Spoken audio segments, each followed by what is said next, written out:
Sims बघितले होते, कन्फॉर्मेशन्स, कॉन्फिगरेशन्स, त्याच्यानंतर स्टँड फ्लूज नोटेशन. स्टँड फ्लाय नोटेशनमध्ये काय होतं, जे आपण कार्बन स्ट्रक्चर आधी BSc वगैरे बघत होतो, तेच आपण झिगझॅग लाईन्समध्ये कार्बनचे स्ट्रक्चर बघतो हायड्रोकार्बनचे. ते झाले मिथेन, इथेन, प्रोपेन, ब्युटेन. ठीक आहे, जे आपले स्ट्रक्चर होते कसे होते, आधी स्ट्रक्चर इश्यू होते. हा झाला आपला मिथेन. त्यानंतर टू कार्बन इज इथेन. त्यानंतर थ्री कार्बन चेन म्हणजेच काय होतं, प्रोपेन. आणि फोर कार्बन चेन मीन्स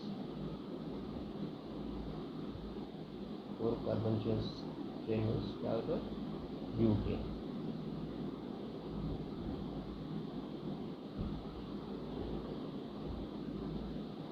त्याच्यासमोर मग फाय कार्बन चेन, पेंटेन, 6 हेक्झेन, अशा पद्धतीने आपले स्ट्रक्चर आपण बघत होतो BScमध्ये. पण आता MScमध्ये आल्याच्यानंतर आपल्याला स्टिरियोकेमिस्ट्री बघायची आहे. आणि इथे स्टिरियोकेमिस्ट्री बघायची असल्यामुळे आपण 3 डायमेन्शनल मॉडेल मॉलिक्यूलचा 3 डायमेन्शनल मॉडेल आपण 2D बोर्डवर, हे जो बोर्ड आहे हा कसा झाला आहे, 2D बोर्ड आहे. त्याच्यावर आपल्याला 3 डायमेन्शनल मॉडेल अभ्यासायचा आहे. ठीक आहे, स्टडी करायचा आहे. त्याच्यामुळे आपल्याला काही रिप्रेझेंटेशन अज्युम करावे लागतील. त्याच्यापैकी पहिला रिप्रेझेंटेशन होता फ्लाइंग मॉडेल. ठीक आहे, फ्लाइंग मॉडेल काल आपण बघितले होते. Zigzag model. ठीक आहे, झिगझॅग मॉडेल ऑफ कार्बन. त्याच्यानुसार आपण कसे कार्बन चेन तयार करत होतो, जस्ट अन लाईन. ओके, अशा पद्धतीची लाईन असत होती. हा झाला एक कार्बन, हा दुसरा carbon. They are linked with this bond and remaining hydrogen will present here. आपण शो करत नाही झिगझॅग स्ट्रक्चरमध्ये किंवा रिप्रेझेंटेशनमध्ये. आपण हायड्रोजन किंवा कार्बन वेगळा शो करत नाही. तो इथे एक कार्बन आहे असं अज्युम करायचं. ठीक आहे, या टर्मिनलला एक कार्बन आहे आणि त्यालाच अटॅच 3 हायड्रोजनसुद्धा आहे. अशा पद्धतीने आपले स्ट्रक्चर असायचे. तसंच प्रोपेनचं structure like this is carbon आणि carbon and hydrogen present over the carbon. Like this is hydrogen and same as that butane. This is zigzag structure of carbon chain. This is butane. त्याच्यानंतर आपण जे काही branch chain बघत होतो, अशा पद्धतीने branch chain राहत होते. तर तसे ब्रांच चेन आपण इथे लिहितो. हा झाला ब्युटेनवर एखादी सबस्टिट्यूशन देऊ म्हणजे हा झाला ब्रांच. हा झाला पेंटेनवर एखादी सबस्टिट्यूशन देऊ. ठीक आहे, अशा पद्धतीचे सबस्टिट्यूशन म्हणजेच एक कार्बन लिंक्ड आहे. आणखी आपण जसे नॉमेनक्लेचर लिहित असतो, सो याचा नॉमेनक्लेचर कसं लिहू. ठीक आहे, याचा नॉमेनक्लेचर लिहित असताना आपल्याला इथलं नॉमेनक्लेचर जे आहे ते माहीत होतं. कसं लिहित होतो आपण, नंबरिंग करत होतो 1 2 म्हणजेच काय होता, इथे. त्यानंतर 1 2 3 प्रोपेन, 1 2 3 4 ब्युटेन. देन चेनसाठी कसे नॉमेनक्लेचर लिहित होतो आपण, लॉंगेस्ट चेन सिलेक्ट करत होतो 1 2 3 and 4. त्यानंतर काय होतं, सेकंड पोझिशनवर सबस्टिट्यूशन आहे. कोणता सबस्टिट्यूशन आहे, मिथाईल ग्रुप. त्याला म्हणतो आपण मिथाईल. हा सुद्धा एक कार्बन आहे आणि या कार्बनवर 3 हायड्रोजन आहे. म्हणजेच हा काय, मिथाईल ग्रुप आहे. आणि हा कोणत्या पोझिशनवर आहे, कार्बन चेनच्या सेकंड पोझिशनवर. म्हणजे सेकंड कार्बनवर हा मिथाईल ग्रुप प्रेझेंट आहे. त्याच्यामुळे आपण 2 मिथाईल 1 2 3 4 ब्युटेन असा याचा नॉमेनक्लेचर होता. त्याच्यानंतर याचा नॉमेनक्लेचर काय असेल, 1 2 3 4 and 5. 5 कार्बन चेन आहे अँड सेकंड कार्बनवर एक मिथाईल ग्रुप प्रेझेंट आहे, म्हणजेच 2 मिथाईल पेंटेन. 2 methyl pentane. तसंच याची लॉंगेस्ट चेन्स कोणती असेल? 1 2 3 4 5 6 आणि 7. ठीक आहे, 6 आणि 7. अँड सबस्टिट्यूशन कोणत्या कार्बनवर आहे? 4th कार्बनवर. सो आणि कोणतं सबस्टिट्यूशन आहे? Methyl. 4 methyl heptane. 4 methyl heptane. So अशा पद्धतीचे आपल्याला नॉमेनक्लेचर या चेनमध्ये करतो. ठीक आहे, हा सिम्पल स्ट्रक्चरमध्ये आपण जे काही झिगझॅग स्ट्रक्चर आपण बघून राहिलो होता, आणि समोरही आपल्या रिॲक्शन्समध्ये ऑर्गॅनिकमध्ये जे काही रिॲक्शन्स आहेत त्याच्यामध्ये अशा पद्धतीचे स्ट्रक्चर तुम्हाला बघायला मिळेल. त्याच्यामुळं आतापासून तुम्ही अशा स्ट्रक्चरची सवय करा. ठीक आहे, this kind of carbon chains we have to study in the next reaction with mechanisms. Okay, त्याच्यानंतर आपण बघितले होते फ्लाइंग नोटेशन्स. चेनवर फ्लाइंग नोटेशन्स किंवा फ्लाइंग वेज रिप्रेझेंटेशन कसे शो करत होतो? This is the carbon chain present over the plane. ठीक आहे, हा जो काही आपला प्लेन आहे, हा जो प्लेन आहे, प्लेनवर आपली कार्बन चेन देऊ झिगझॅग पोझिशनमध्ये. 1 carbon down, 1 up, 1 down, 1 up, 1 down. आणि याच्यावर जर आपल्याला कुठलेही सबस्टिट्यूशन दाखवायचे असतील इन 3D, ठीक आहे, इन 3D मॉलिक्यूल दाखवायचं असेल कुठलाही, तर मग नियर द ऑब्झर्वर हेवी वेजवर दाखवत होतो आणि away from the observer broken वेजवर दाखवतो. ठीक आहे, near the observer heavy wedge and away from the observer broken वेजवर दाखवत होतो. ठीक आहे, कुठलाही सबस्टिट्यूशन असू द्या, त्या अशा पद्धतीने आपल्याला मॉडेल 3D मॉडेल, म्हणजे हा प्लेन कसा आहे? 2D आहे. आपण 3D स्ट्रक्चर 2D प्लेनवर अशा पद्धतीनं शो करायचं आहे, कारण आपल्याला पुढे स्टिरिओ केमिस्ट्रीमध्ये अशाच पद्धतीचे मॉडेलने 3D मॉडेल 2D प्लेनवर शिकायचे. ठीक आहे, त्याच्यानंतर आपण बघितलं होतं conformation and configuration. I thought सगळ्यांना समजलं असेल कन्फॉर्मेशन काय असते आणि कॉन्फिगरेशन काय असते. Is the simple difference between conformation and conformation and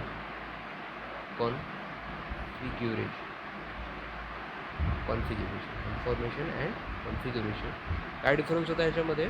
conformation म्हणजे असे कन्फॉर्मल आयसोमर्स, ठीक आहे, असे stereo isomers, both the part of stereo isomer. त्याच्या कन्फॉर्मेशन नी सुद्धा आपल्याला स्टिरिओ आयसोमरच मिळेल आणि कन्फिगरेशननी सुद्धा आपल्याला स्टिरिओ आयसोमरच मिळणार आहे.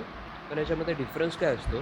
कन्फॉर्मेशनमध्ये जो आपला कार्बन सिंगल बॉन्ड असतो, ठीक आहे, लक्षात आहे ना, carbon single bond only rotate itself.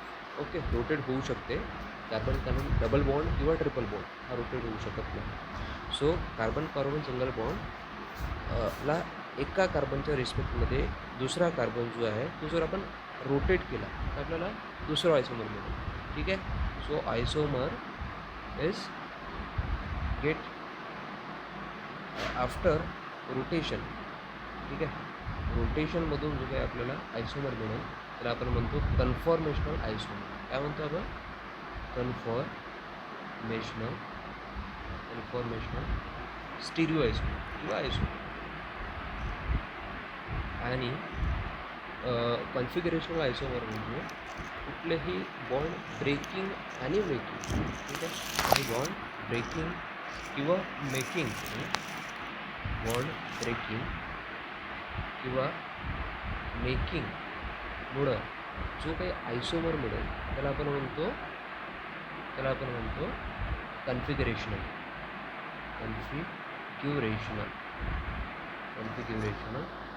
आयसोमर किंवा स्टिरिओ आयसोमर.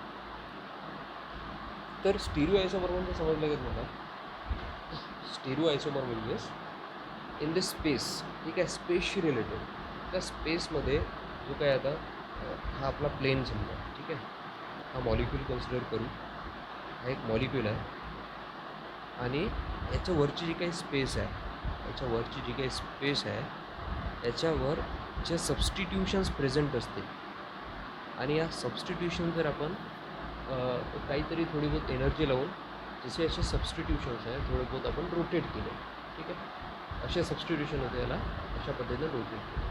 तर हा जो आयसोमर मिळेल, ठीक आहे, हा जो आयसोमर मिळेल त्याचं molecular structure, molecular formula change होईल का?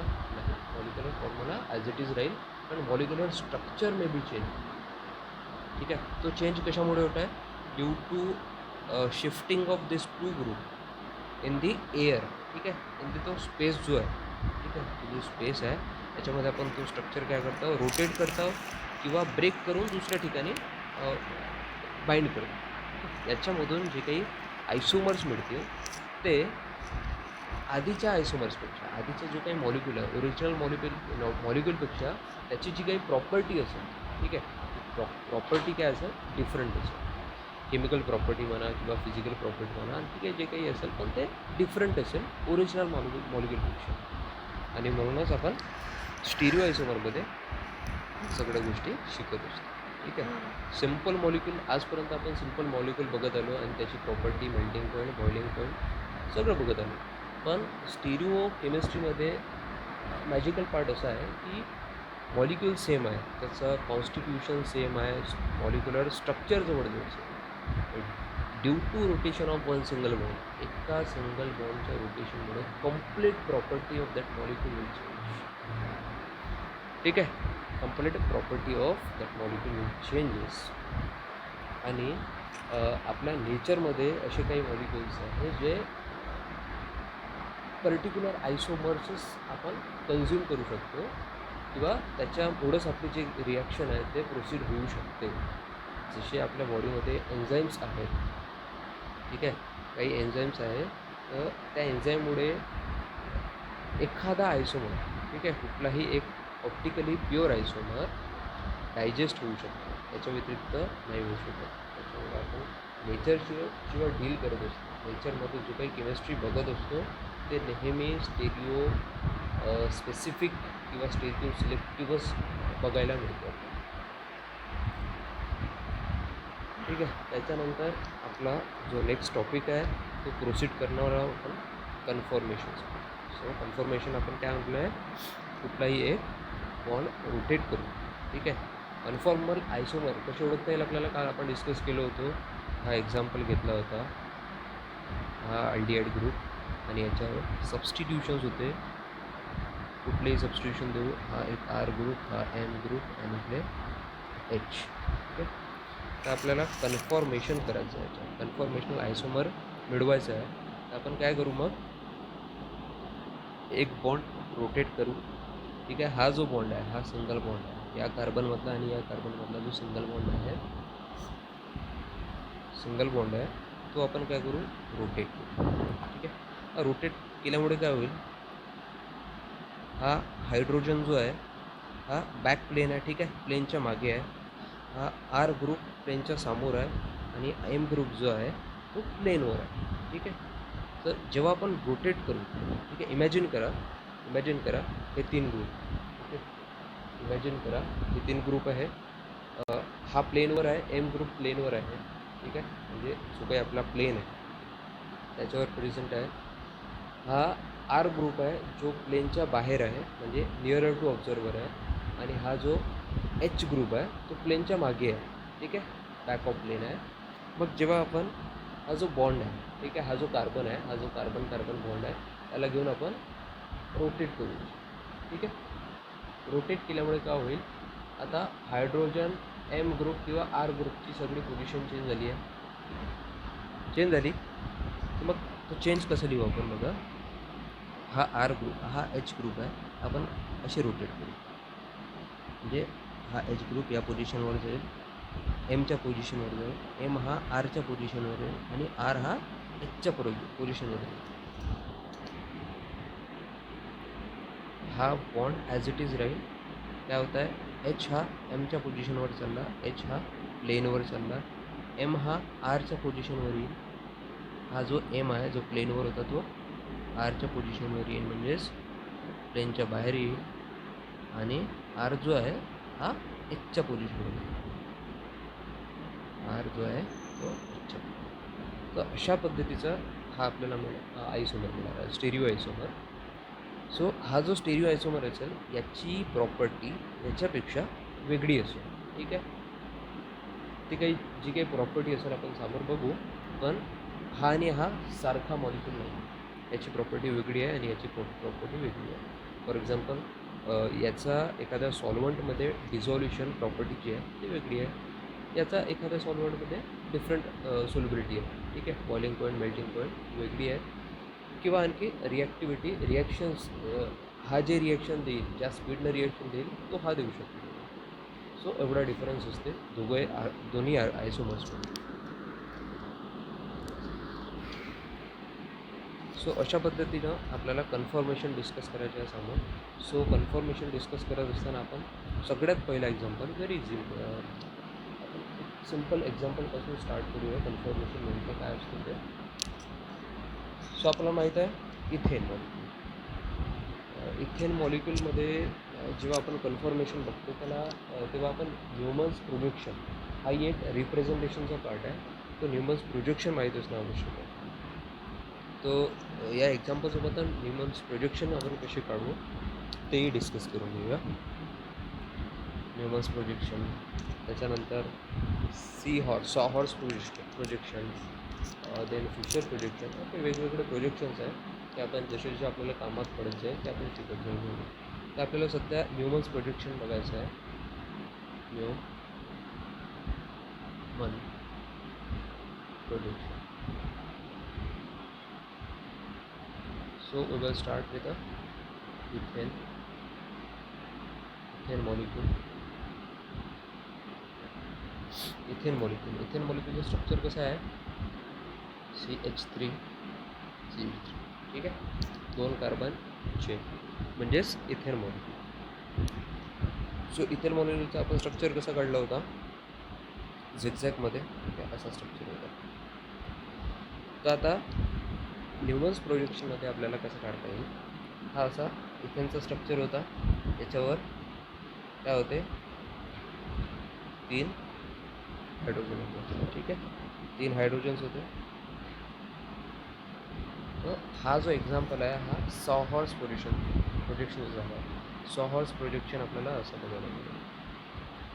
म्हणजे हा फ्रंट कार्बन आणि हा नेक्स्ट कार्बन. ठीक आहे, हे जर 2 कार्बन चेन आहे, आपण या बाजूने ऑब्झर्व करू. ठीक आहे, आपण या बाजूने जर ऑब्झर्व करू या मॉलिक्यूलमध्ये कसा दिसेल, हा पहिला कार्बन आणि हा दुसरा कार्बन. यालाच आपण सॉ हॉर्स पोझिशनमध्ये कसा बघतो, सॉ हॉर्स पोझिशनमध्ये अशा पद्धतीने बघतो आपण. इथे आहोत, इथून ऑब्झर्व करतो या मॉलिक्यूलला. ठीक आहे, हा पहिला कार्बन आहे आणि हा नंतरचा कार्बन आहे.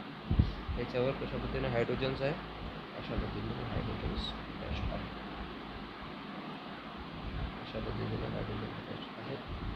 असं आपलं झाला सॉ हॉर्स स्ट्रक्चर.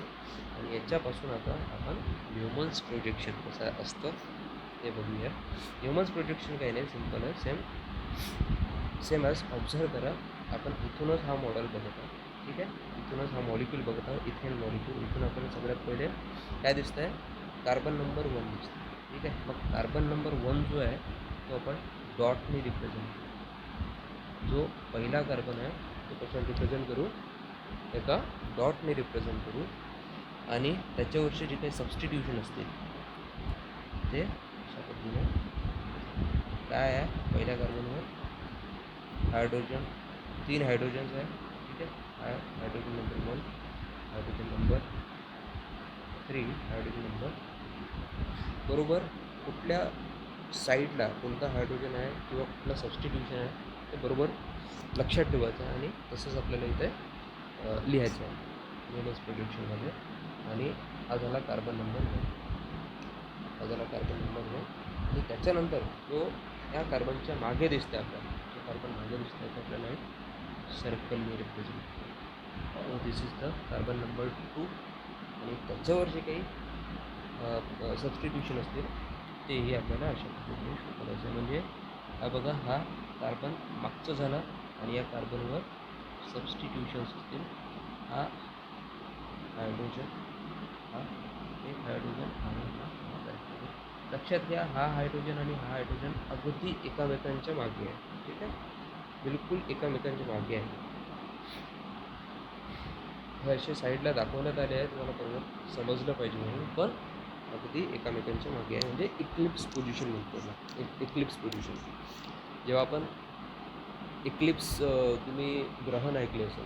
ठीक आहे, आपण इक्लिप्स हा वर्ड ग्रहणमध्ये ऐकतो. इक्लिप्स ग्रहण म्हणजे जेव्हा सूर्यावर, ठीक आहे, सूर्यावर चंद्र असा येतो, कंकणाकृती त्याची हे बनते.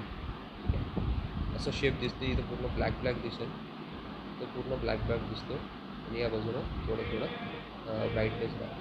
अशा पद्धतीने जे काही ग्रहण लागतं त्याला आपण इक्लिप्स ग्रहण म्हणतो. इक्लिप्स इक्लिप्स ग्रहण म्हणतो. अशाच पद्धतीने आपले हे जे हायड्रोजन्स आहे एकामेकावर असतात. एका हायड्रोजनवर दुसरा हायड्रोजन असतो, म्हणजे त्याला काय म्हणू आपण, इक्लिप्स. आपल्या बॉन्ड रोटेशन करणार आहोत. सो बॉन्ड रोटेशन कसं करू, हे दोन कार्बन्स आहेत. ठीक आहे, हा एक मागचा कार्बन आहे आणि हा समोरचा कार्बन. सो आपण मागच्या कार्बनच्या रिस्पेक्टमध्ये समोरचा कार्बन काय करू, रोटेट करू. ठीक आहे, रोटेट करू. Okay, rotate this molecule with 60 degree. ठीक आहे, 60 डिग्री रोटेट करू. आणि बघा, म्हणजे जो मागचा कार्बन आहे तो ॲज इट इज ठेवू. मागचा कार्बन जो आहे तो ॲज इट इज ठेवू. असे हायड्रोजन्स आहे त्याचे. ठीक आहे, असा ॲज इट इज. आणि समोरचा जो कार्बन आहे आपण 60 डिग्रीने काय केलं, रोटेट केलं. मग याचे जे सबस्टिट्यूशन्स असतील, कुठे येईल, इथं एक सबस्टिट्यूशन येईल, इथं एक सबस्टिट्यूशन येईल, एक सबस्टिट्यूशन. ठीक आहे, हा जो आपण समोरचा कार्बन आहे तो रोटेट केला आहे. ठीक आहे, त्याच्या रोटेशनमुळे हा जो कार्बन आहे इथे जाईल, हा कार्बन इथे येईल आणि हा कार्बन इथे येईल. अशा पद्धतीनं वेगळा एक स्ट्रक्चर आहे. ठीक आहे, आता बघा या दोन स्ट्रक्चरला जज करा. ठीक आहे, टॅली करून बघा, हा स्ट्रक्चर आणि या स्ट्रक्चरमध्ये डिफरन्स आहे की नाही. ठीक आहे, भले या स्ट्रक्चर जो कॉन्स्टिट्युशनली सारखा असेल, त्याचा मॉलिक्युलर फॉर्म्युला सारखा असेल, हा सुद्धा इथेनच आहे. ठीक आहे, हा इथेन आहे आणि हा एक इथेनचंच मॉलिक्यूल आहे. पण या स्ट्रक्चरमध्ये आणि या स्ट्रक्चरमध्ये डिफरन्स आहे. ठीक आहे, आणि तो डिफरन्स कशामुळे आला आहे, due to bond rotation. Bond रोटेशनमुळे आपल्याला एक वेगळा आयसोमर मिळाला आहे याच मॉलिक्यूलचा. त्याच्यामुळं हा कन्फॉर्मेशनली एक आयसोमर असल्यामुळं हा जो ओरिजिनल मॉलिक्यूल आहे याच्यापेक्षा याची प्रॉपर्टी थोडी वेगळी असेल. ओके, वेगळी असेल. That's why this both are conformational isomer. अशा पद्धतीने आपण कन्फॉर्मेशनल आयसोमर मिळवू शकतो आणि सामोरही आपले मोठे मोठे मॉलिक्युल्स घेऊन त्याचे कन्फॉर्मेशन्स बघायचे आहे. ठीक आहे, जसं आपलं आत्ता बघितलं आपण नॉन सायक्लिक कार्बन चेन्स. ठीक आहे, नॉन सायक्लिक कार्बन चेन्स कसे होते, आपण झिगझॅग लाईन्समध्ये शो करत होतो. पण सायक्लिक जे आहे, जसं सायक्लोप्रोपेन, जसं स्ट्रक्चर सायक्लोप्रोपेनचा, this is the cyclopropane. This 3 carbons will attach with these bonds and make a ring. Okay, एक रिंग बनवतात 3 कार्बन मिळून, त्याला आपण म्हणतो सायक्लोप्रोपेन. हा झाला cyclobutane. 4 carbon cyclic ring. Okay, 4 carbon cyclic ring that's called cyclobutane. तशाच पद्धतीनं सायक्लोपेंटेनसुद्धा आहे, सायक्लोपेंटेन. देन सायक्लोहेक्सेन आणि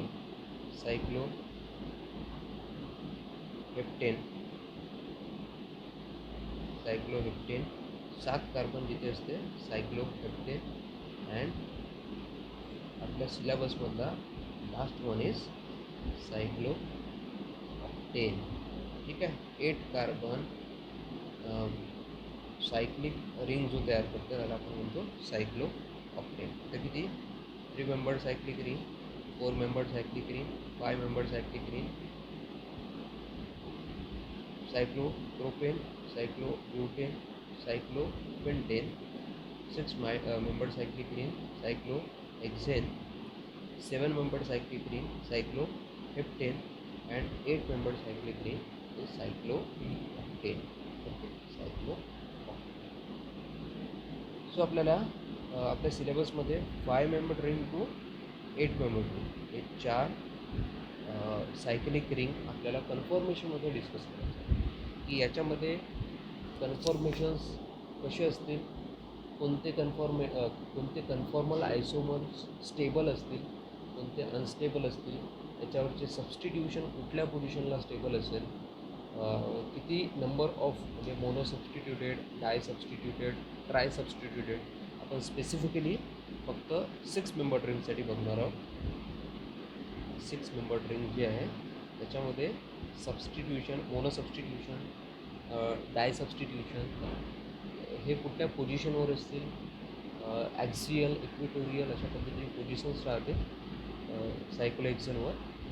त्याची पोझिशन, त्याचं सबस्टिट्यूशन, कुठल्या सबस्टिट्यूशन कुठल्या पोझिशनवर स्टेबल आहे, जास्त स्टेबल आहे, कमी स्टेबल आहे, सगळ्या गोष्टी आपण नेक्स्ट क्लासमध्ये डिस्कस करू.